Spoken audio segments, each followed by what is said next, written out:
Amen.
Ano alam langi ako pakapolo ako manasa muli ilang mayo ko wakimay ko niya o pare o Maria Mercedes at ikaw kore ay pamuli mahin niya ay ikaw tol at hokwa ikaw pamala Eke alo pamay alo pamay Cristo alo pamay Cristo alo pamay Eke alo pamay Eke alo pamay Wangin kito may kito ikaw tol alo tua mat pamuli ikaw ngahiyang halang at tak ikaw tol ke maungi kangata amen ikaw loto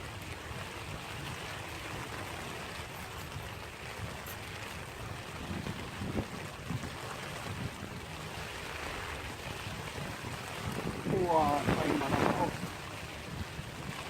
Okay, ay pinibare-bare ko ay ito sa Sina. Kami ko ay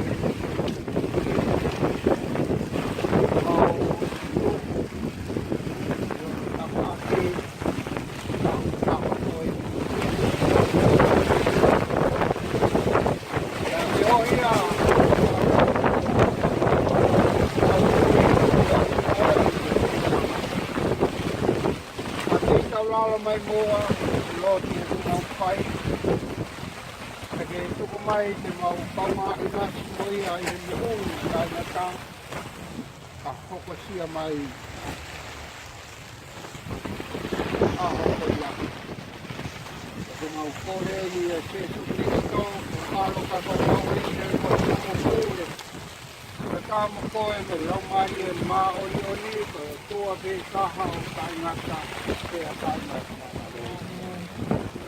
Kola omi kaya ay anak ni o ako ko ni ko ngai ami kami owa homotari o eti au tau kasi kai te masiva hame ko eti au tau ni kai te masiva hame ko eti ai tau siklei ni tau kiau Aku kai te masiva hame ko ngoanga lanu mata mala o lau ma ui ni whakano ngai au Tati atau ngai pai tau pai malolo whai o ka whai e ka reo e ka rau e mōni e au e kōni i hono kua wha. Koe e ki a o tau ki ka me kai te masi hake. Ka wha me wai wai e maru maru o mate i ka te mana wake i a kō. Iai moau o mākau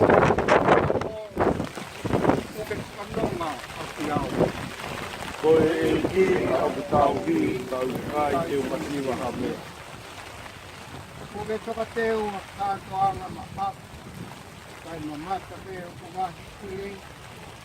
O hoku ulu ko ke pani a ki haroro te tonu ma hua e kuipu. Koe e ki a o tau ki ka u kai te masiwa hame. Koe mo oni, o angalelei mo o wha e mui mui e te au.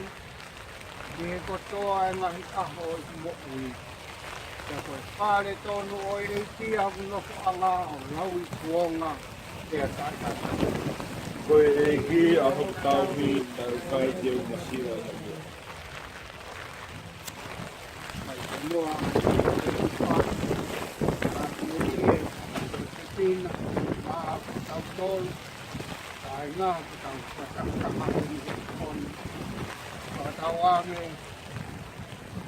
sio kaunanga ko he ni mo sosu pinati, ma, ai pare ku ke parome, ke te minau tolu, o kuna o kuke ho kolokola. Mau kore ni i he tui.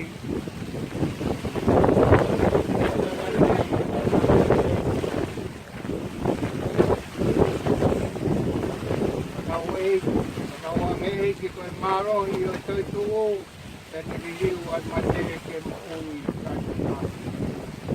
Eiki e tari mua e mau koreni. Mawhei tala lomai e te ke maumone. Eiki ko tau ame o kaunanga koe. Tene nasi patanga ko kaunga oni oni.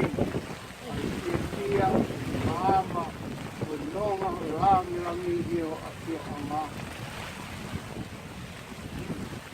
Eiki e kani mua e mau koreni. Mawhei tala lomai e te ke maumone. Eiki e patawane no ki mau tolu. Mau tēmi hea. I malahe ato tō sikina. I mau wai sia e taha sia kalonga o wha. Eiki e tari moa e mau koreni. Mawhei tala lomai e te ke maumone. Awange eiki ko paro me si. Kena whamarohi e mau tui. Ke mau mo ui mo siosi pe ai aho toi whakataka hai ai ki mau tolu i he wani. Ka mo o tukina. Eiki e tari moa e mau koreni. Mawhei tala lomai e te ke maumone.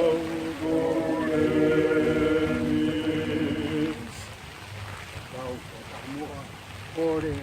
Hino hino i ai ki kau tolu e keso.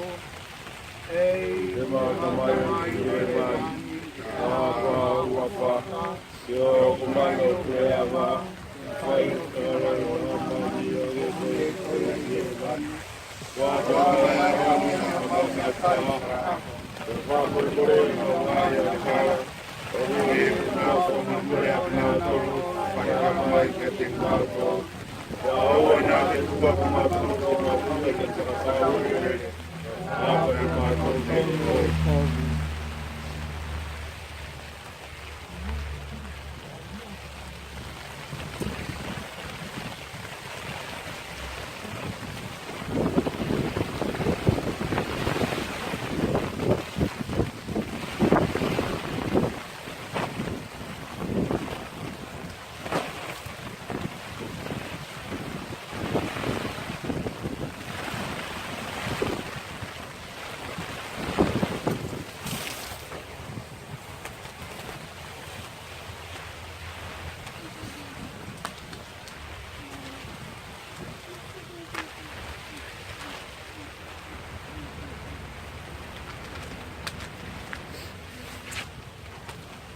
Au katapui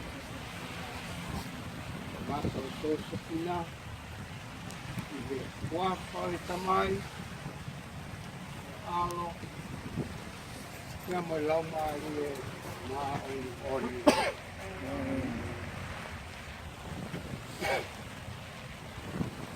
Forever in our heart. In loving memory of Josefina, Opaki Hakau Tauli Kalakai, 21st of August 2015. A daughter of Joyfie and Isikuli Kalakai, sister of Raymond, Natili, Stephania, and Emma. I never got to hold you or kiss you, but I know we'll hold you in our arms when we're in heaven with you someday. Oma, mo ofa atu tau family mai uwea. Malolo la, i te whimali o te atua. Kalakai.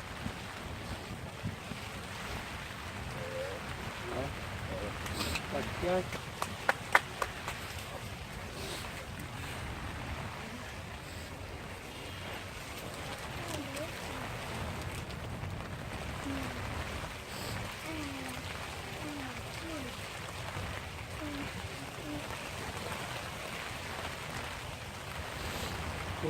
ko hi he o tō mawhi e tau tō kahakoeni o tau Sofina. E hiki atu me māma koeni kia te ia. Au te tau kua ai maka koeni, ko manatu me lia kia te ia. Ko uhi kai mangaru, e noho, e kēni oha, oha na pāmiru. Na koe, na māma,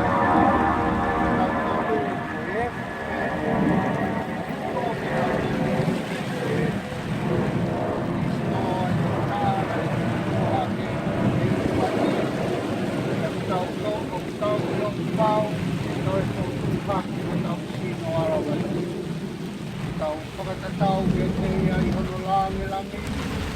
Tau kua ke atu, ko tau whakatahani, a tau whitina te heiti, ko tau lotu e kui. A wange ke tāria heiti, e meneri no, o tū hake hono sino e aho whakamui, mau kore ni a Jesu Christo, alo, a kohi mau heiti. Amen. Wange, tio ia te motolua heiti. Peke ne a whio whoki a te koe. Wange, tiko mai ke te motolu, tā puatu tō mai, alo, mai e ma o ori. Amen. Oh.